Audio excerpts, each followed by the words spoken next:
Hello everyone. In the last class, we began with production function, and in that, we saw short run production function and long run production function. And short run production function was governed by law of variable proportion. So in today's class, we will understand this law of variable proportion and law of returns to scale, because long run production function is governed by law of returns to scale. तो सबसे पहले law of variable proportion को देखते हैं. Before understanding law of variable proportion, let's understand concept of product.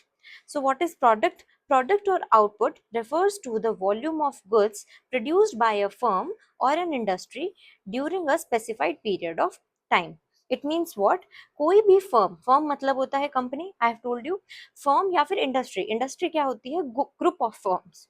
Okay, जैसे हम एक chair making company को देख रहे हैं, चेयर मेकिंग फर्म को देख रहे हैं, तो chair is the output, is the product of that company.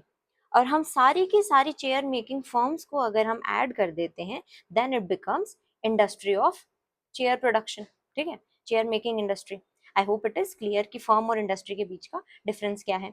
So product और आउटपुट क्या है कि it refers to the volume of goods produced by a firm और an industry during a specified period of time. एक specified period of time के अंदर कोई भी फर्म, अगर वो चेयर बना रही है या फिर वो फ्रूट्स प्रोड्यूस कर रही है या फिर वो सीरियल्स प्रोड्यूस कर रही है, कोई भी फर्म है टेबल प्रोड्यूस कर रही है, then whatever it is producing during a given period of time is known as the production और प्रोडक्ट और आउटपुट ऑफ दैट फर्म. अब हम इस प्रोडक्ट को तीन एंगल्स की मदद से देख सकते हैं. Number one is it can be seen as total product, marginal product, and then third is average product. So what is total product then? Total product refers to the total quantity of goods produced by a firm during a given period of time with given number of inputs. Okay, जो total production हमारी firm कर रही है, पूरा के पूरा production done by firm during a given period of time with the given number of inputs is known as my total product. It is also known as total physical product or total returns and total output. Suppose एक firm ने एक महीने के अंदर, हमारी chair की बात हम कर रहे हैं सेम, हमारी फर्म ने एक महीने के अंदर 50 चेयर्स अगर प्रोड्यूस की हैं, so this 50 chairs is my total product. ठीक है, using the given number of inputs. तो चेयर बनाने के लिए क्या इनपुट चाहिए होगा? If we are making plastic chairs, then plastic is the input. If we are making wooden chairs, then wood is going to be my input. तो this 50 chairs, the total production, total chairs हमने जितनी भी produce की हैं during a given period of time is known as my total product. Okay, then what is average product? Average product refers to output per unit of variable input. इसका मतलब क्या हुआ? For example 60 kg of rice हमें produce करना है. It is produced by 10 labours. Okay, then labours here are my variable input. ठीक है, because these can be changed very easily. तो 60 kg ऑफ राइस 10 लेबर्स मिलके प्रोड्यूस करते हैं. सो what is the per unit production? That is total product upon units of variable factor. तो that will be, इस case में हमारी क्या values आ जाएंगी? 60 kg of rice is being produced, 60 kg of rice is being produced by how many laborers? 10 laborers. So it will be 6. So the average product of each labor is going to be 6. जैसे हम normally average निकालते हैं, same तरीके से average product भी निकाला जाता है. ठीक है, सो और एवरेज प्रोडक्ट को हम एवरेज प्रोडक्ट और टोटल प्रोडक्ट के बीच में क्या रिलेशनशिप हो गया? Because this is the formula to calculated. तो हम इसको यूनिट्स ऑफ वेरिएबल फैक्टर्स को अगर हम एवरेज प्रोडक्ट से मल्टीप्लाई कर देंगे क्रॉस मल्टीप्लीकेशन से, then I will get my total product as well. So average product is also known as average physical product और average return. ठीक है, ये हमारा average product हो गया. तीसरा is marginal product. So it refers to an addition to total product when one more unit of variable factor is employed. Okay, when we add, जैसे हमने marginal utility में भी सीखा था, when we when we consume one more additional unit of ice cream or a commodity, so the additional satisfaction that we derive from it is known as my marginal utility. तो ऐसे ही marginal product क्या हो गया, additional variable factor को add करने से या employ करने से जो मुझे additional output या additional return मिलता है, that is my marginal product. ठीक है, for example 10 laborers are making 60 producing 60 kg of rice and 11 laborers are making 67 kg of rice. तो 11th लेबर की क्या मार्जिनल प्रोडक्टिविटी हुई कि सिर्फ 10 से 11 एक्स्ट्रा एक वर्कर ऐड करने से मेरी प्रोडक्टिविटी कितनी इंक्रीज हुई, मेरा मार्जिनल प्रोडक्ट टोटल प्रोडक्ट कितना टोटल प्रोडक्ट कितना इंक्रीज हुआ, वो 60 से 67 हो गया. तो इस एक पर्सन की, इस एक्स्ट्रा लेबर की क्या मार्जिनल प्रोडक्ट था, so it was 67, that is 67 minus 60. The MP of 11th labor is TP of total product at 11 units minus total product at 10 units. तो इन दोनों का माइनस करेंगे तो 7 kg आ गया. I hope it is clear. So marginal product is also known as marginal physical product or marginal return. There is one more way to calculate marginal product, that is marginal product is change in total product upon change in units of variable factor. एक तरीके से देखा जाए तो ये same ही definition है, बस इसके अंदर अगर हमारे वेरिएबल फैक्टर्स का नंबर मोर देन 1 है देन हम इसको यहाँ पे लगा देते हैं. जैसे suppose 2 laborers are producing 60 units of rice, okay, and 5 laborers are producing 90 units of rice. 90 units of, हम इसको चेयर देख लेते हैं बिकॉज यूनिट्स में राइस कैसे होगा. So 90 units of chair, then marginal product will be, see total product of 5 labour minus total product of 2 labour, because change in TP था formula. ठीक है, तो चेंज इन टीपी कितना आया, 5 लेबर से 2 लेबर पे हम आए एंड टोटल प्रोडक्ट पे आए, and then 5 labours upon change in variable factor labours हैं, तो 5 लेबर्स माइनस 2 लेबर्स, तो इट विल बी 90 माइनस 60. ठीक है, upon 5 minus 2, 30 upon 3, that is 10 units is the marginal product of these additional 3 labors. I hope it is clear. And अगर हम MP से TP पे जाना है तो हम कैसे कैलकुलेट करेंगे, we will add all the marginal products, then the summation of all marginal products is going to be my total product. I hope it is clear to everyone. अब हम समझ सकते हैं law of variable proportion. Law of variable proportion को हम law of हाँ, ये हमारा सिर्फ शॉर्ट रन में एप्लीकेबल है, वी ऑलरेडी नो दिस. तो सबसे पहले इसकी डेफिनेशन देखते हैं, और रिटर्न्स टू अ फैक्टर भी बोलते हैं. रिटर्न्स हमने बताया ना, रिटर्न इज प्रोडक्ट प्रोडक्शन. ठीक है, अभी हमने चेक किया था. तो what is return to a factor, returns to a factor refers to the resultant increase in total product when only one factor is increased keeping all other factors fixed. अगर मैं कोई भी एक फैक्टर को increase, factor input को increase करती हूँ तो उसकी वजह से मेरा कितना आउटपुट में चेंज आएगा, दैट इज टोटल प्रोडक्ट में कितना चेंज आएगा, is my return to a factor. कि उस फैक्टर के एम्प्लॉय होने से कितना उसने मुझे रिटर्न दिया है, that is the return to a factor. Short run में we know only one variable input is changed and all other inputs are fixed. The firm's production exhibits the law of variable proportion. So what is law of variable proportion then? It states that as we increase quantity of only one input, keeping other inputs fixed, TP initially increases at an increasing rate, then at a decreasing rate, and finally at a negative rate. What does it mean? कि जब हम production increase करते हैं, production के अंदर when we increase input, variable input की को हम इंक्रीज करते हैं, देन इनिशियली मेरा total product, my total output is going to increase at an increasing rate, then my total product is going to increase at a diminishing rate, then my total product is going to fall if I keep on adding more variable factors. आइए इसको अच्छे से समझते हैं. So इसके अंदर मैंने 3 बातें की हैं. So there are 3 phases when total product is increasing at an increasing rate. During this time my marginal product is increasing. Then when total product is increasing at a decreasing rate, so my marginal product falls and it is but still positive. When TP falls, then what happens? My MP becomes negative. इसको पहले table से समझते हैं. Okay, सो ये तो हमारा relationship जो मैं इनके बीच में बता रही हूँ, phase 1, phase 2 and phase 3 I have depicted it in this table.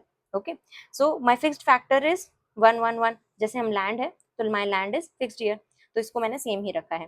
Then variable factor is increasing, मुझे वो ग्रेजुअली इंक्रीज करना था, तो उससे मुझे ये देखना है कि कितना मेरे टोटल प्रोडक्ट पर या मार्जिनल प्रोडक्ट पे क्या चेंज आ रहा है। तो जब मैंने एक और वेरिएबल फैक्टर इंक्रीज किया, then my TP increase from 10 to 30 और मेरा एमपी भी इंक्रीज हुआ है, marginal product is also increasing from 10 to 20। Then जब एक और इंक्रीज किया मैंने वेरिएबल फैक्टर को, then my TP is still increasing but the increase is now 15 only. ठीक है, अब इन दोनों के बीच का गैप 15 ही है, तो my marginal product is increasing by only 15। ठीक है, तो मार्जिनल प्रोडक्ट क्या हो गया, फॉल करना शुरू हो गया है, but still it is positive. तो इसके पॉजिटिव होने के कारण टीपी इज स्टिल इंक्रीजिंग। ठीक है, क्योंकि हमें पता है ना टीपी और एमपी के बीच का relation, TP n minus one is my MP only, तो वही सेम चीज है।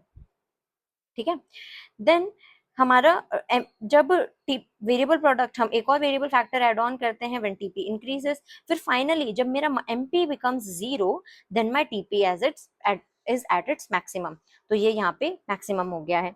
फिर जब मेरा एमपी फॉल करना शुरू कर, my TP starts falling, during this time my MP becomes negative. Okay, तो अगर मैं इसको ही मेरे ग्राफ पे शो करूंगी तो कैसे शो होगा वो, see this is my TP का graph, okay, and this is my MP का ग्राफ, इनको हम साथ में ही ड्रॉ करते हैं हमेशा।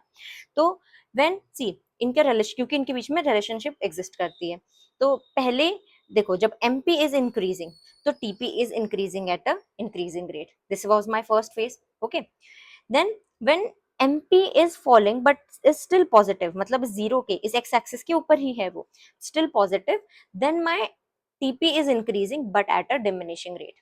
ठीक है, फिर उसके बाद में जब MP became 0 then my TP is at its maximum. फिर मेरा एमपी जब नेगेटिव हो गया, ओके, तो then my TP became starts falling.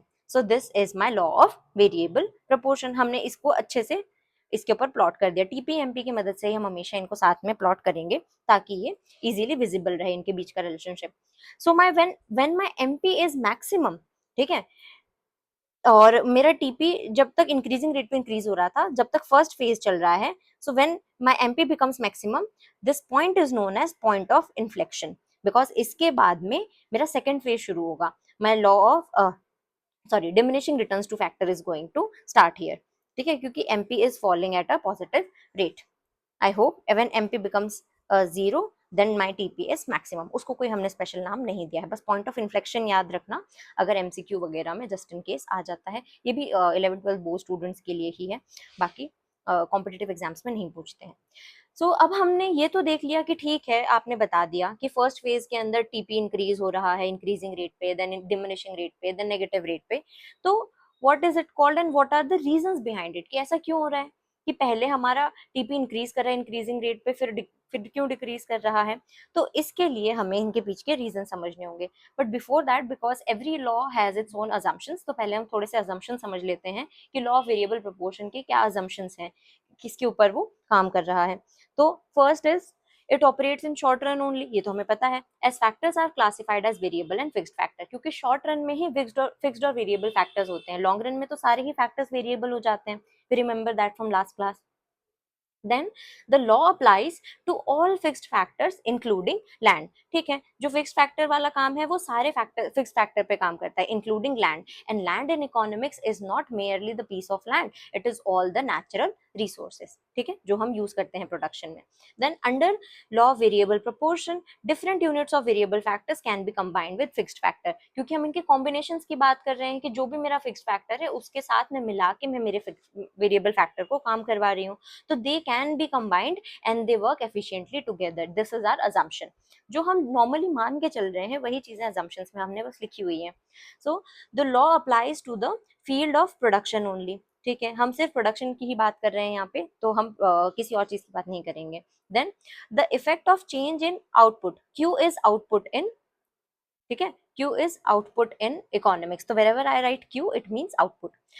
The effect of change in output due to change in variable factor can be easily determined, ठीक है, कि output में कितना चेंज आ रहा है वेरिएबल फैक्टर के चेंज आने की वजह से हम उसको कैलकुलेट कर सकते हैं, बिकॉज हम यहाँ पे नंबर्स के टर्म्स में ही बातें कर रहे हैं। so it is quantifiable.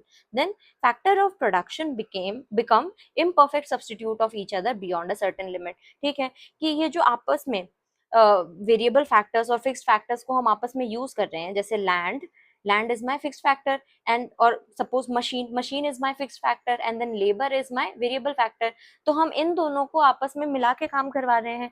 So after a certain limit they are imperfect substitute of each other. मतलब कि मशीन की भी लिमिटेशन है काम करने की. मैं एक मशीन की जगह 15 लेबर तो नहीं लगा सकती हूँ, ठीक है. 15 अगर मैं 10 लगा सकती हूँ तो 10 ही लगा पाऊंगी, उसके बाद में there is a limit because my variable factor has its limit. It cannot become a machine and my machine cannot become a variable factor or my labor. So they are imperfect substitute of each other beyond a certain point, क्योंकि कुछ point तक machine का काम labor कर सकती है, ठीक है. So this is, I hope you get it.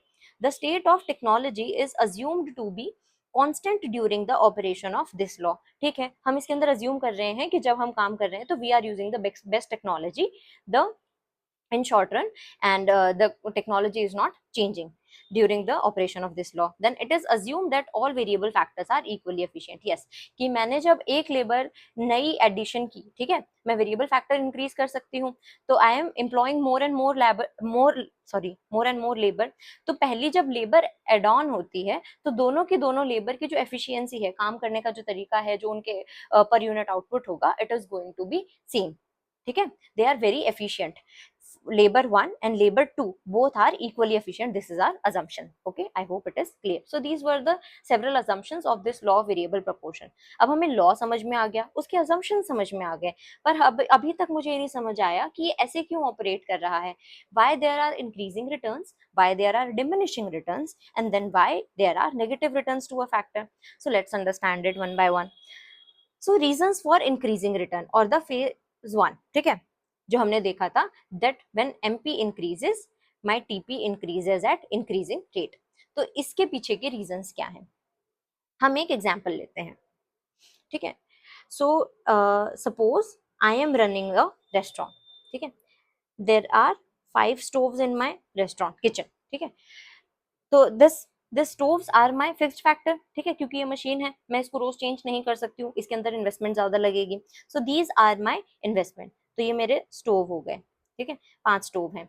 And then in the beginning I employ 5 chefs, 3 4 and 5.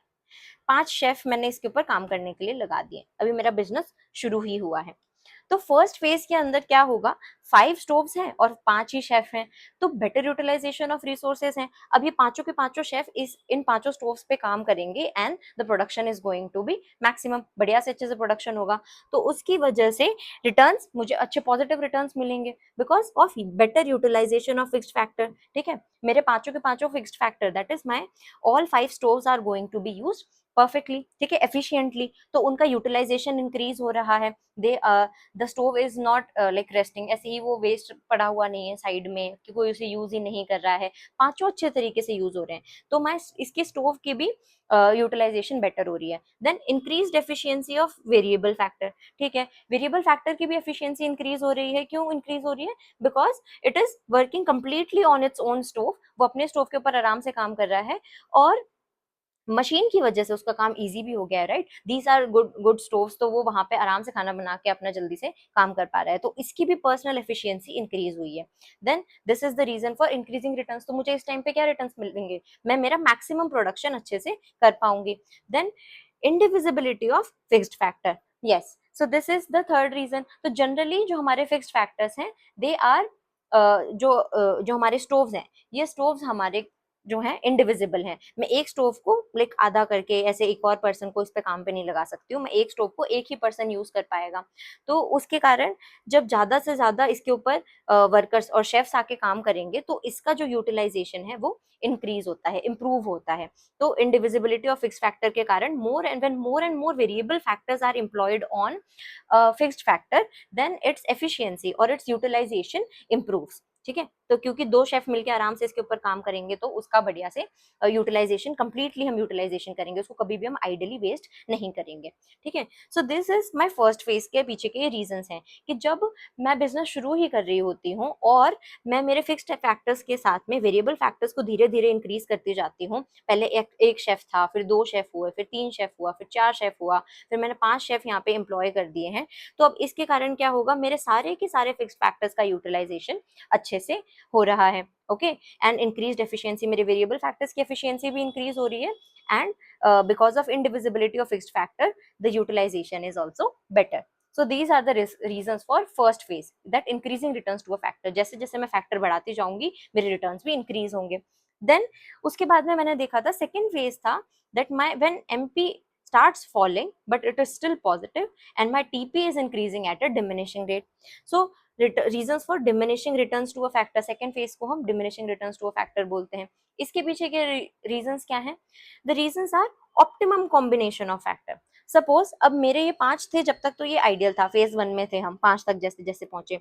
अब मैंने 3 और शेफ इंट्रोड्यूस कर दिए, ओके, मैंने एम्प्लॉय कर दिए। तो धीरे धीरे जब मैंने 6th शेफ को एम्प्लॉय किया, तो क्योंकि इनमें से ये पांचों एक साथ पांचों स्टोव्स पे काम कर रहे थे, अब कोई एक थक जाता है, कोई एक शेफ, तो वो थोड़ी देर के लिए बैठने चला गया या फिर वो अपने लंच ब्रेक पे चला गया है। तो उस टाइम पर मेरा जो ये 6th शेफ है, जब मैंने इसको इंट्रोड्यूस किया तो उसने उसकी और एफिशिएंसी इंक्रीज की, बढ़िया से अपना वहां पे भी काम चल रहा है, वो भी ऑप्टिमम काम चल रहा है, अब बिल्कुल भी वेस्टेज नहीं है। पहले तो कोई एक अगर शेफ मेरा बीमार हो जाता है तो it was not possible for, तो एक स्टोव मेरा आइडियल पड़ा रहता, बट अब वो भी अच्छे से यूज हो रहा है। फिर मैंने 7th वाला भी एक और शेफ मैंने ऐड ऑन कर दिया, उसको भी एम्प्लॉय कर दिया कि वो भी अब काम कर रहा है। तो वो शिफ्ट्स में काम करने लग गए, क्योंकि ओवर वर्क करता है जब मेरा कोई भी शेफ, तो वो थक जाएगा ना, तो he will not be able to work for long hours, continuous काम है, तो उसके कारण भी मेरी प्रोडक्टिविटी अभी भी इंक्रीज होगी। बट एक और एडिशनल, इस शेफ की जो प्रोडक्टिविटी है वो इन पांचों के बाद में कंपैरेटिवली कम होगी, because they are needed in emergency, और रेस्ट के कारण इसकी एडिशनल जो प्रोडक्टिविटी होगी, जो इसका एडिशनल रिटर्न होगा, it is going to be less compare to the earlier chefs, ठीक है। फर्स्ट फेज को देखते हुए still more returns he is going to give me, but at a diminishing rate comparatively, इनके जो returns होंगे वो comparatively कम होंगे। So this is my optimum combination for the factors, ठीक है। ये optimum combination हो गया, ठीक है, क्योंकि अब मैं इनके कारण और भी अच्छे से इनको यूज कर पा रही हूँ, बट अगर मैं इससे ज्यादा और भी लोगों को एम्प्लॉय करूंगी तो there are going to be negative repercussions, ठीक है। This is my optimum combination. Then the second reason for this phase is that imperfect substitutes, fixed factor और variable factors are imperfect substitutes of each other। मैं 3 variable factors, भले ही मैं यहाँ पे 4 variable factors extra add on कर दूं, 4 chefs को और ऐड ऑन कर दूं, but they can not behave like a stove, ठीक है। उन पे खाना तो मैं नहीं बना सकती हूँ ना, तो I can not replace my stove with my variable factor, my fixed factor with my variable factor, and my variable factor with fixed factor। तो एक लिमिटेशन तक ही ये दोनों आपस में एक परफेक्ट कॉम्बिनेशन के अंदर काम करेंगे, ओके। उसके बाद में I need to have more fixed factors, but क्योंकि हम शॉर्ट रन की बात कर रहे हैं तो I can not introduce more fixed factors, तो इस पीरियड के अंदर हम सिर्फ लिमिटेशंस तक ही वेरिएबल फैक्टर को ऐड कर पाएंगे। सो इस फेज तक कि जब इनका ऑप्टिमम कॉम्बिनेशन पहुंच जाता है इन दोनों का, fixed and variable factor का, so my diminishing returns, my second phase continues, and because they are imperfect substitutes, तो ये यहीं तक एक limitation तक ही काम कर पाएगा। Then I enter into the third phase। Even अब मैं इसके बाद भी अगर मैं चाहती हूँ कि I want to employ more variable factors, then उसके कारण मुझे क्या होगा, I will start getting negative returns to a factor। तो phase 3 शुरू हो जाएगा मेरा, ठीक है, that my MP will become negative and my TP will start falling। तो इसके पीछे रीजन क्या है, अगर मैं और ज्यादा लोगों को यहाँ पे ऐड ऑन कर देती हूँ तो 8 तो मेरे शेफ ऑलरेडी हो चुके हैं, अब 8 के बाद में मैंने सपोज 5 शेफ और ऐड कर दिए, ठीक है, 5 शेफ और आ गए। तो 5 शेफ और आने के कारण क्या नुकसान होगा मुझे, तो उसके कारण क्या होगा, कंजस्टेड, यहाँ पे मेरा किचन कंजस्टेड हो जाएगा, ठीक है, सभी के सभी शेफ आपस में टकराएंगे, ठीक है, कुछ शेफ आपस आइडियली बैठ के कुछ भी काम नहीं कर रहे होंगे वो, ठीक है, तो वो कोई भी काम नहीं करेंगे, तो मेरे वेरिएबल फैक्टर का कोई रिटर्न तो अब उनका आ ही नहीं रहा है, ज्यादा वो रिटर्न देने की बजाय वो आपस में बैठ के बातें कर रहे हैं, टाइम वेस्ट कर रहे हैं, तो मेरा यहाँ पर नुकसान हो रहा है, ठीक है, ideally they are sitting, their efficiency is decreasing. फिर मेरे स्टोव्स भी कुछ यहाँ पर या तो ओवर यूज हो रहे हैं या फिर they are not being use properly, क्योंकि ये आपस में बातों में लगे हुए हैं या फिर वो अच्छे से काम नहीं कर रहे हैं, उनकी एफिशिएंसी रिड्यूस हो गई है। तो सपोज कोई स्टोव को ओवर वर्क करवाया जा रहा है, गैस सिर्फ चली रही है, गैस के ऊपर कुछ काम कुक नहीं हो रहा है अच्छे से, so these problem starts to begin. तो लिमिटेशन ऑफ फिक्स्ड फैक्टर, अब फिक्स्ड फैक्टर तो लिमिटेड है, मैंने यहाँ पे 8 और 5 13 के 13 शेफ्स इंट्रोड्यूस कर दिए हैं, पर अब 5 स्टोव कितना ही प्रोड्यूस कर सकते हैं, उनके भी लिमिटेशन है, they can not produce more than that, ठीक है। तो and poor coordination between variable factors and fixed factors, अब too many like there are too many chefs, ठीक है, ऑन द स्टोव, सो इनके बीच का कोऑर्डिनेशन बिगड़ जाएगा, एक दूसरा शेफ वेट ही कर रहा है कि मेरा नंबर जब आएगा तभी मैं स्टोव पे कुछ कुक कर पाऊंगा, एक शेफ ने उसे यूज किया हुआ है तो दूसरा लाइन में लगा हुआ है, ठीक है, सो इनके बीच का जो कॉम्बिनेशन था वो बिगड़ने लग जाता है। Then decrease in efficiency of variable factors, उनकी एफिशिएंसी भी कम हो जाएगी, बिकॉज क्राउडिंग हो जाएगी किचन की, ठीक है, और ये यहाँ पे वेटिंग कर रहे हैं, तो आपस में वेट कर रहे हैं कि मेरा जब नंबर आएगा तब मैं काम करूंगा स्टोव के ऊपर, सो दे विल स्टार्ट टॉकिंग और फिर वो they will start wasting more and more time. I hope it is clear कि ये रीजंस थे हमारे, इसी कारण से नेगेटिव रिटर्न्स आने लग जाते हैं, तो जो मेरा टोटल प्रोडक्ट है इट स्टार्ट्स टू फॉल। क्यों? क्योंकि ये सारे नेगेटिव रीजंस आने लग जाते हैं। तो I hope it is clear. तो ये रीजंस थे हमारे तीनों फेज के। तो एक आइडियल प्रोड्यूसर कौन से फेज में ऑपरेट करना चाहेगा? A rational producer, sorry not ideal, a rational producer will always seek to operate in phase two. Phase two में क्यों ऑपरेट करना चाहेगा? Because of the optimum combination of factors and the imperfect substitution, कि अब बस इससे ज्यादा हम आपस में, ये आपस में परफेक्टली कॉम्बिनेशन है, क्योंकि I am getting the returns, my total product is still increasing, right? अभी मेरा प्रोडक्ट फॉल होना शुरू नहीं हुआ है, मेरा total product is still increasing, although it is increasing at a diminishing rate. तो why not in the first phase? तब तो टोटल प्रोडक्ट इंक्रीज भी कर रहा था और इंक्रीजिंग रेट पे कर रहा था, तो मैं उसमें क्यों नहीं प्रोड्यूस करूंगी? Because employment of every additional unit of variable factor gives more and more output, that is MP increases, it means that there is scope for more profits, and if production is increased with more units of variable factor, क्योंकि वहां पर मेरे पास scope था कि मैं और ज्यादा variable factors को जब एम्प्लॉय करूंगी तो my total product is going to increase, तो मुझे जब प्रॉफिट और दिखेगा तो I am going to employ more and more people. इसीलिए फेज 1 के अंदर is not my ideal phase for production, is my rational phase for production और ऑपरेशन। तो मैं सेकेंड फेज तक अपना प्रोडक्शन बढ़ाती जाऊंगी, उसके बाद में मैं अपना प्रोडक्शन रोक दूंगी, and then I will continue producing in that at that level only. फिर मैं why I am not producing in phase 3? Because उसके बाद तो मेरा मार्जिनल प्रोडक्ट नेगेटिव हो गया है, मेरा टोटल प्रोडक्ट फॉल ही होने लग गया है, तो फिर like I would not, rational और टेक्निकल इनएफिशिएंसीज आने लग गई हैं, तो rational producer will never produce in the third phase. तो I hope it is clear कि why the a rational producer will produce in the second phase, because TP is maximum and MP of each variable factor is still positive. So my law of variable proportion completes here. तो I hope it is clear to everyone. उसके हमने assumption समझ लिए, उसके पीछे के reason समझ लिए, और हम किस और एक rational producer किस phase के अंदर operate करेगा ये भी हमने समझ लिया है। तो sometimes my law of variable proportion is called an extension of law of diminishing returns. Law of diminishing returns क्या था? जो मेरा second phase है, the diminishing returns वाला phase है, उसके related मेरा law of diminishing returns है। तो law of diminishing returns क्या कहता है? It states that when more and more units of variable factors are employed with fixed factor, then marginal product of the variable factor must fall। ठीक है, तो second phase जैसे हो रहा था ना सेकंड फेज के अंदर, कि जैसे जैसे मैं एक्स्ट्रा मार्जिन वेरिएबल फैक्टर को एम्प्लॉय करती जाती हूँ, the additional product that is produced by this variable factor keeps on decreasing। ठीक है, so this law is also known as the law of diminishing marginal product। okay, so क्या हुआ इसके अंदर? लैंड हमारा फिक्स्ड है, लेबर हमारी increase हो रही है, variable factor that is I am increasing one by one. तो first my TP is my MP because this is second phase only, तो यहाँ पे टीपी इंक्रीज नहीं होगा पहले, ठीक है, तो यहाँ पे सिर्फ फॉल होगा, तो MP starts falling, but total product is still increasing, but it is increasing at a diminishing rate। तो अगर हमको देखना है इसका ग्राफ, तो इसका ग्राफ कैसे बनेगा, ये 12 था, फिर उसके बाद 10 हो गया, फिर 8 हो गया, फिर 6 हो गया, फिर 4 हो गया। So this is my marginal product. ठीक है, तो ये ऐसा ग्राफ बन गया। तो this is law of diminishing marginal product, that MP for as more and more variable factors are employed, the marginal product must fall। ठीक है, दिस इज इट। अब हमने शॉर्ट रन प्रोडक्शन फंक्शन अच्छे से समझ लिया, लॉ ऑफ वेरिएबल प्रोपोर्शन भी समझ लिया, दैट इज एप्लीकेबल और operational during the short run. अब हम देखेंगे law of returns to scale. So what is law of returns to scale? अब हमें सबसे पहले इसकी बात तो ये पता थी कि it is applicable in the long run. ठीक है, लॉन्ग रन में यही लॉ हमारा काम करता है। तो what does it state? It refers to change in output when all the factor inputs are changed simultaneously in the same proportion in the long run। ठीक है, ये बता रहा है कि जब हमारा आउटपुट चेंज हो रहा है, कब चेंज हो रहा है? when all the factors are changed, because in long run you remember all the factors are variable factors only, there is no fixed factors।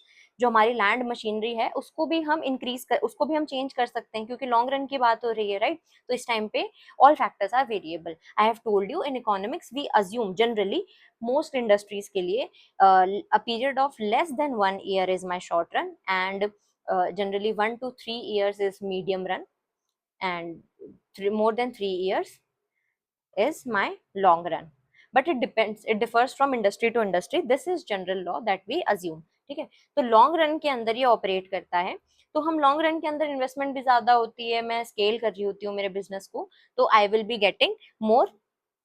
ठीक है, तो उस समय पे I will be able to even change my fixed factors, machine land भी नया खरीद सकती हूँ मैं। तो उस टाइम पे ये कह रहे हैं कि when all factor inputs are change simultaneously in the same proportion in long run, तो उससे जो आउटपुट में चेंज आता है is my law of return to scale. तो सेम प्रोपोर्शन की क्या बात हो रही है? बिकॉज एक फिक्स्ड फैक्टर और एक वेरिएबल फैक्टर जो हमारा शॉर्ट रन के अंदर था, जैसे एक मशीनरी एंड लेबर, इनका जो आइडियल कॉम्बिनेशन है, जो इनका जो परफेक्ट रेशियो है, जो ऑप्टिमम रेशियो है, उसी रेशियो में हम इनको इंक्रीज करेंगे। तो इनके आपस का रेशियो चेंज नहीं होगा, but just it is going to increase, इनके बीच का प्रपोर्शन चेंज नहीं होगा। जैसे कि हमारा स्टोव वाला एग्जांपल था रेस्टोरेंट के अंदर, अब एक स्टोव के ऊपर दो सपोज दो दो शेफ्स आर लाइक सफिशिएंट, ये ऑप्टिमम कॉम्बिनेशन है सपोज।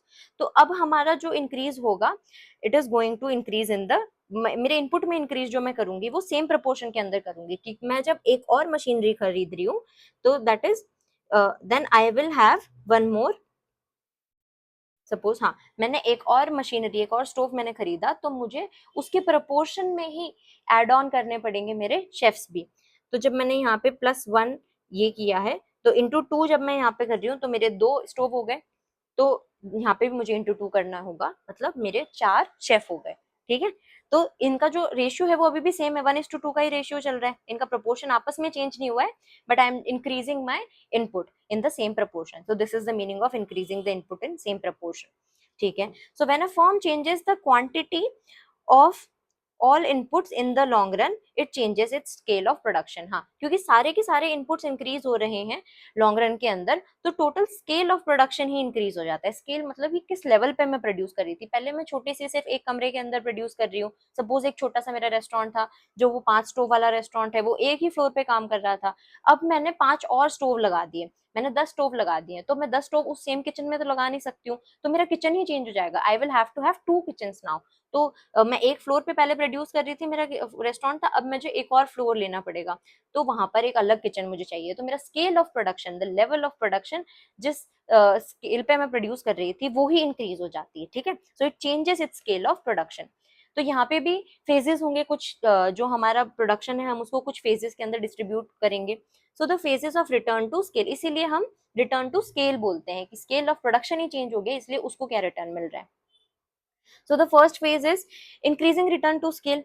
सिमिलरली जैसे ही मैं स्केल करूंगी, मैं मेरे बिजनेस को बढ़ाऊंगी एक अलग लेवल के ऊपर, उसका लेवल इंक्रीज करूंगी, तो first I am going to get increasing returns. So when proportionate increase in total output is more than proportionate increase in input, that is if all inputs are increased by 100%, then the output increases by more than 100%। suppose वही था हमारा chef वाला, अगर हम example लें, देखो this is के in economics stands for capital, ठीक है, and L stands for labour. ये मैं आपको पहले भी बता चुकी हूँ, जस्ट अ रिविजन। तो हमारा एक स्टोव था, के इज कैपिटल, तो कैपिटल गुड था स्टोव, तो एक और दो हमारे शेफ थे वो लेबर, तो इन दोनों का कॉम्बिनेशन था, मैंने अभी बताया था, एक स्टोव और दो chef is my ideal combination. तो ये इस प्रोपोर्शन में ही इंक्रीज होंगे, 1:2 के प्रोपोर्शन में इंक्रीज होंगे। तो सपोज मेरा जब इनपुट इंक्रीज हो रहा है बाय 100%, अब ये स्टोव मेरे 2 हो गए हैं और मेरे शेफ 4 हो गए हैं, तो my input is increasing by 100%, ठीक है, यहाँ पे 100% का इंक्रीज आया है, तो मेरे आउटपुट में कंपैरेटिवली कितना चेंज आया है, ये दोनों मिलके, एक स्टोव और दो शेफ मिलके 100 यूनिट्स प्रोड्यूस कर रहे थे, ठीक है, 100 लोगों का खाना बना रहे थे सपोज, ठीक है, 100 बार कुक कर रहे हैं, कुछ नूडल्स वगैरह जो भी वो बना रहे हैं। तो बट जब मैंने इनको इंक्रीज करके डबल कर दिया, तो माय प्रोडक्शन इंक्रीज टू 250, अब ये लोग मिलके 250 लोगों का खाना बना पा रहे हैं, ठीक है। तो जो प्रोपोर्शनेट इंक्रीज है वो यहाँ तो 100% है इनपुट्स का, इनपुट्स तो मैंने सिर्फ 100% इंक्रीज किए, बट मेरा आउटपुट 150% इंक्रीज हुआ है। 150% कैसे इंक्रीज हुआ है, 100 पे 250 का इंक्रीज हुआ है। आप, आई होप सबको इंक्रीज कैलकुलेट करना आता है। 100 से 250 के अंदर कितना चेंज आया, 150 का, upon the base is 100, right, 100 में कितना चेंज आया है, तो into 100, so this is going to be 150% increase, ठीक है। ये बेसिक मैथ सबको आई थिंक आता है। तो यहाँ पे 100% इनपुट इंक्रीज होने से मोर देन 100% का आउटपुट में इंक्रीज आ रहा है, दैट इज 150% का इंक्रीज आ रहा है, then this phase is known as my increasing returns to scale, क्योंकि स्केल करने की वजह से मुझे इतना बेनिफिट हो रहा है। The proportionate change in total product is more than proportionate change in the inputs. I hope it is clear. ठीक है, ऐसे ही ये 2 और 4 के रेशियो से 2:4 से 4:8 हो गया, ठीक है। तो ये यहाँ पे इनपुट मेरा फिर से 100% इंक्रीज हुआ है, 2 से मैंने 4 स्टोव कर दिया, 4 से 8 शेफ हो गए हैं, और ये यहाँ पे 250 से 600 पे इंक्रीज हो गया है, तो इट इज अगेन 140% चेंज, ठीक है। सो वाई, क्यों ऐसा हुआ, इंक्रीजिंग रिटर्न्स क्यों मिले मुझे, ऐसे डबल जंप वाला क्यों मुझे बेनिफिट हो रहा है, because of economies of scale. So this is an important concept in economics, ये आपको आगे भी बहुत सारी चीजों में काम आएगा, so just remember it. Economies of scale means benefits due to large scale of production, मेरी स्केल ऑफ प्रोडक्शन इंक्रीज हो गई है, ठीक है, तो उसके कारण जो भी मुझे बेनिफिट्स होते हैं उनको हम इकोनॉमीज ऑफ स्केल बोलते हैं। There are 2 types of economies of scale, that is internal economies and external economies. Internal economies मतलब कि मेरी कंपनी के खुद के ऑपरेशंस के अंदर जो मुझे बेनिफिट होते हैं, उसके कारण जो मुझे बेनिफिट होंगे लार्ज स्केल करने पे, तो these are my internal economies. जैसे टेक्निकल इकोनॉमीज, ठीक है, क्योंकि मैं स्केल ज्यादा किया तो मैं नई और बड़ी और बेटर मशीनरी खरीद पाऊंगी। आई विल लाइक, जैसे मेरा वो रेस्टोरेंट वाला बिजनेस था, तो I will get better stoves, ठीक है, और बेटर जो यूटेंसिल्स हैं वहां पे काम करने के लिए, तो I will get technical economies, जो मशीन्स के रिलेटेड जो मुझे बेनिफिट होते हैं, क्योंकि मेरा स्केल ऑफ प्रोडक्शन बढ़ गया है, तो मैं अच्छी बेटर चीजें परचेज कर पाऊंगी, तो these are my benefits of that. Then managerial economies होती हैं, क्यों, क्योंकि मेरी स्केल ऑफ प्रोडक्शन बढ़ गई है, तो I will have benefit of division of labour and specialisation. Division of labour मतलब कि मेरा काम जो है वो लोगों के अंदर आपस में डिवाइड हो जाएगा, and they will be working according to their specialisation. पहले मेरे पास सिर्फ 2 ही शेफ थे और एक स्टोव था, तो एक को सपोज सिर्फ Indian food, north Indian food बनाना आता है, और एक को साउथ इंडियन फूड अच्छे से बनाना आता है, एक को चाइनीज फूड अच्छे से बनाना आता है। तो मेरा स्केल ऑफ प्रोडक्शन जब इंक्रीज होता है, तो I can use these chefs for my labour for specialised work only, जिसको जो अच्छे से बनाना आता है सिर्फ वो वही बनाएगा, ठीक है, ताकि दूसरे वाले को जो अच्छे से आता है वो बनाएगा, तो स्पेशलाइजेशन का बेनिफिट भी मुझे आता है, और डिविजन ऑफ लेबर के कारण किसी भी एक शेफ को ज्यादा ओवरवर्क नहीं करना पड़ रहा है। So these are the internal economies, उनको इकोनॉमीज ऑफ स्केल, उसके कारण बेनिफिट। अब एक्सटर्नल इकोनॉमीज भी होती हैं। What are external economies of scale, that is, क्योंकि जब स्केल ऑफ प्रोडक्शन मेरा इंक्रीज हो रहा है, तो ओवरऑल इंडस्ट्री भी ग्रो करती है। इंडस्ट्री मतलब एज अ रेस्टोरेंट इंडस्ट्री, मैंने आपको बताया था, सेम फर्म्स है ना, सारी की सारी फर्म्स उसी चीज के काम करने वाली को हम ऐड कर देते हैं, तो उसकी इंडस्ट्री कहला जाती है। तो हम अभी खाना बना रहे हैं, तो रेस्टोरेंट की बात कर रहे हैं हमारे, तो ऐसे ही restaurant as a industry increase कर रहा है, सारे रेस्टोरेंट्स को भी बेनिफिट होने लगेगा, रेस्टोरेंट कल्चर इंक्रीज होता है, लोग ज्यादा बाहर जाके खाना प्रेफर करने लग जाते हैं। तो व्हेन इंडस्ट्री ग्रोस, उसके कारण भी मुझे बेनिफिट होता है, ठीक है। क्या बेनिफिट होगा कि आई विल गेट, ठीक है, more customers, and I will get better infrastructure facilities. Industry के ग्रो करने का सबसे बड़ा बेनिफिट इकोनॉमिक्स में हम इसी को ही बोलते हैं। क्यों? इंफ्रास्ट्रक्चर फैसिलिटीज क्या है? जैसे कि जो स्टोव मेकिंग कंपनीज थी, अब वो भी अच्छे से स्टोव के अंदर इन्वेस्टमेंट करेंगी, रिसर्च एंड डेवलपमेंट करके बढ़िया फास्ट बर्नर्स बनाएंगी, ठीक है, जो गैस एमिशन, जिसमें गैस का वेस्टेज कम होगा, ठीक है, बढ़िया प्योर गैस मुझे मिलेगी, एलपीजी वगैरह, और जो गैस पाइपलाइन है उनका उनका सप्लाई अच्छे से मिलेगा, रोड कंस्ट्रक्शन अच्छा होगा आसपास रेस्टोरेंट के, ठीक है, तो वहां पे वायबल कल्चर होगा उस चीज का, क्लीनलीनेस होगी। तो इंफ्रास्ट्रक्चर फैसिलिटीज जो मुझे इकोनॉमीज के कारण वहां पे मिल रही है, कि पूरी इकोनॉमी के अंदर हमारे इंडस्ट्री में अच्छी डिमांड है, उसके कारण इकोनॉमी के अंदर एलपीजी का प्रोडक्शन अच्छा करवा दिया सरकार ने, उनको सप्लाई अच्छा है कि रेगुलर सप्लाई हो गया इन सब चीजों का। तो इनका बेनिफिट्स क्यों हुआ है मुझे? मेरा तो इंडिविजुअली कुछ था नहीं यहाँ पे कोई कॉन्ट्रीब्यूशन, एक्सटर्नली मेरी इंडस्ट्री एज ए ग्रो कर रही है, उसके कारण बेनिफिट मुझे भी उस चीज का हो रहा है। So these are economies of scale. इसके कारण इंक्रीजिंग रिटर्न्स टू स्केल होते हैं। फर्स्ट फेज के अंदर मेरा आउटपुट इतना ज्यादा ग्रो करता है। Then there is constant return to scale before diminishing returns to scale. अब आप सोचोगे पहले तो शॉर्ट रन में यही हुआ था, पहले इंक्रीज हो रहा था फिर डिक्रीज होने लग गया था मार्जिनल प्रोडक्ट, ठीक है, बट यहाँ पर सीधे डिक्रीज नहीं होता है, यहाँ पर there is a constant phase also. Then that is कि जब my proportionate increase in inputs leads to equal increase in my output। जैसे सेम जो मेरा 100% में मेरे इनपुट में अगर इंक्रीज करती हूँ तो मेरे आउटपुट में भी 100% का ही इंक्रीज होता है। पहले 150% का, मोर देन 100% का इंक्रीज हो रहा था, यहाँ पर इक्वल इंक्रीज होता है, ठीक है। तो जैसे पहले 4 स्टोव एंड 8 लेबर के कॉम्बिनेशन पे हम पहुंचे थे, हम उसको और बढ़ा देते हैं, सेम 8 और 16 कर देते हैं, तो यहाँ पे my input has been increase by 100% और मेरा आउटपुट में भी इंक्रीज 100% ही होता है। ये 600 प्रोड्यूस कर पा रहे थे, अब ये 1200 प्रोड्यूस कर पाएंगे, तो माई आउटपुट का जो मेरा इंक्रीज है वो भी 100% का है। पर ऐसा क्यों हो रहा है? Because firms have achieve point of optimum capacity. Because अब हमारी ऑप्टिमम कैपेसिटी पे हम पहुंच चुके हैं, ठीक है, कि मैंने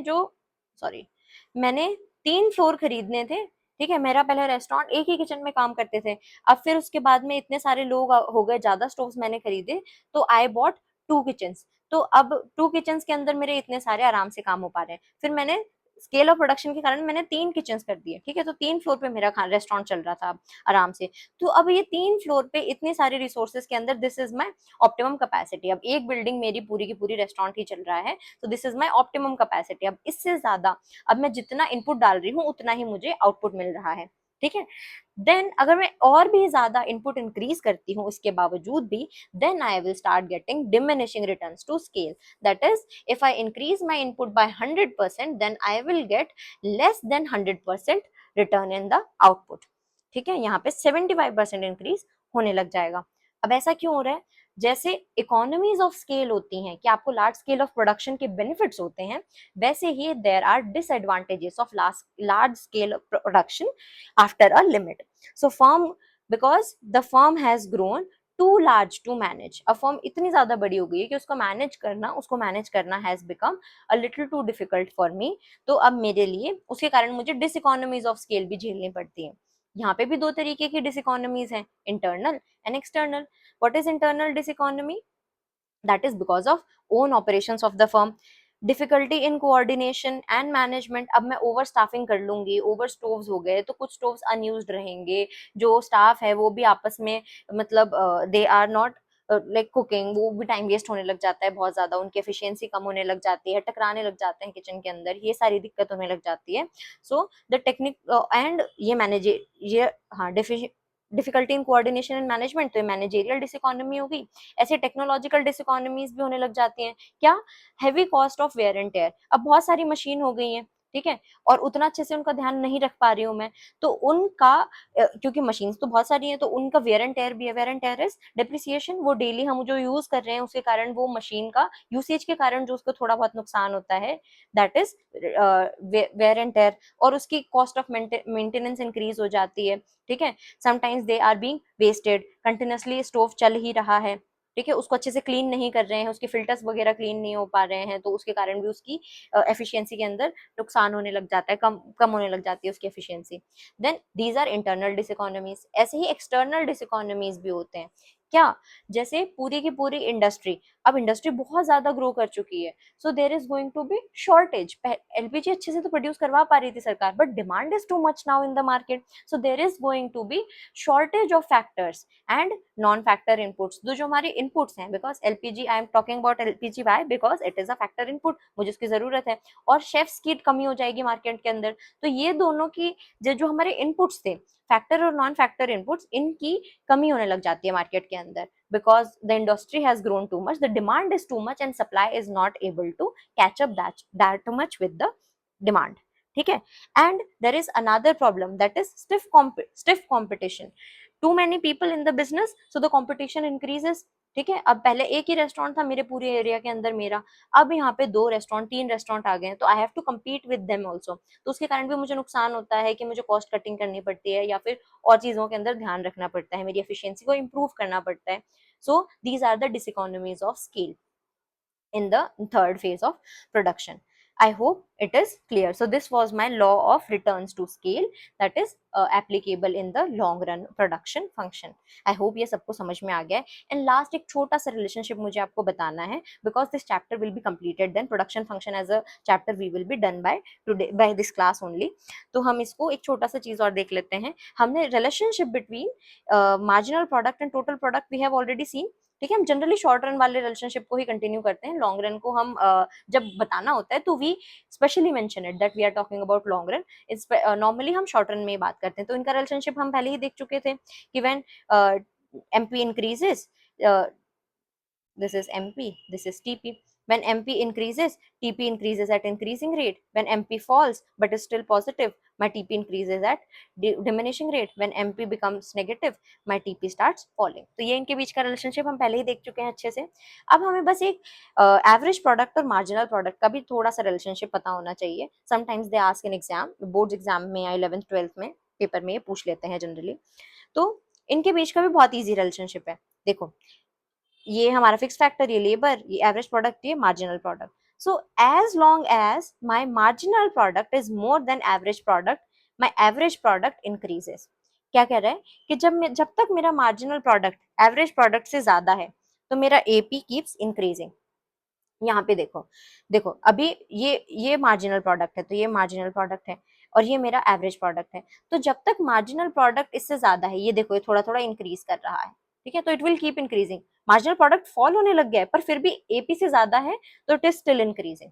okay, so this is my first thing, ये मेरा पहला ऑब्जर्वेशन है। Then when my marginal product is equal to average product, my average product is maximum, ठीक है। जब ये इसके इक्वल हो गया, जब तक ये इससे ज्यादा था तो तब तक ये इंक्रीज कर रहा है, जब ये इसके इक्वल हो गया तो उस समय ये एवरेज प्रोडक्ट का मैक्सिमम है, ठीक है, क्योंकि इसके बाद में इट विल स्टार्ट फॉलिंग, तो इट इज द मैक्सिमम जब ये एपी और एमपी दोनों इक्वल हो जाते हैं। Then when MP is less than AP, then AP starts to fall. जब एमपी एपी से लेस से वैल्यूज जो है इसकी कम हो जाती हैं इससे, then AP starts to fall. जब ये इसको क्रॉस करके इससे नीचे चला जाता है, इसकी वैल्यू से कम हो जाती है, then AP starts to fall. तो ये था इनके बीच का relationship. So both MP and AP falls, but AP remains positive and MP falls at a faster pace. हाँ, हम देख रहे हैं क्योंकि एमपी तो पहले ही फॉल करना शुरू कर दिया था, तो उसका जो रेट ऑफ फॉल है वो हमेशा फास्टर होगा, because it is talking about per unit, ठीक है। हाँ, वो एडिशनल यूनिट के कारण क्या क्या चेंजेस आ रहे हैं, तो उसका rate of changes always going to be more than my average product, क्योंकि ये टोटल प्रोडक्ट को पर यूनिट पे चेक करता है, पर क्वांटिटी पे चेक करता है, ठीक है। सो इसको ही हम अगर टेबुलर फॉर्म में देख लेंगे, तो मैं देखो ये यहाँ पे दोनों इक्वल हैं फर्स्ट वेरिएबल प्रपोर्शन के टाइम पे। देन एमपी इज इंक्रीजिंग, तो एमपी को इंक्रीज, हाँ एमपी इंक्रीज हुआ है, ओके, तो ये यहाँ पे इससे ज्यादा है। देन उसके बाद में, बट फिर उसके बाद में ये भी फॉल हो रहा है। अब ये दोनों इक्वल हो गए, ठीक है, ये पहले इंक्रीज हुआ है, MP first increase, then MP is falling, ठीक है, बट ये दोनों भी इक्वल हैं यहाँ पे, पर इससे ज्यादा था तो तब तक ये भी इंक्रीज हो रहा है। देन ये इक्वल हो गए, तो ये इसका मैक्सिमम हो गया। Then MP is falling even more, तो ये यहाँ पे नीचे आने लग गया है, but it is less than AP, तो एपी स्टार्ट्स टू फॉल, अब ये भी कम हो गया है। देन ये जीरो हो गया, तो ये अभी भी और फॉल कर रहा है, और ये नेगेटिव हो गया, ये और भी फॉल कर रहा है, but still it can not, AP can not become zero, क्योंकि total product can not become zero, तो ये total product upon the variable factors that is output होता है, तो एपी कभी भी जीरो नहीं होगा। और इसका रेट ऑफ फॉल हम देख ही रहे हैं कितना ज्यादा है, बहुत ही जल्दी जल्दी गिर के इवन नेगेटिव भी हो जाता है, इट्स रिमेन्स पॉजिटिव। तो ये इनके बीच का रिलेशनशिप था। तो this was all about production function. अब हमारा ये वाला चैप्टर कंप्लीट हो चुका है। In the next class we are going to begin with the concept of cost, and thank you so much for watching the video. If you like the video, please press the like button, subscribe to the channel and share it with your friends. Thank you. See you in the next video.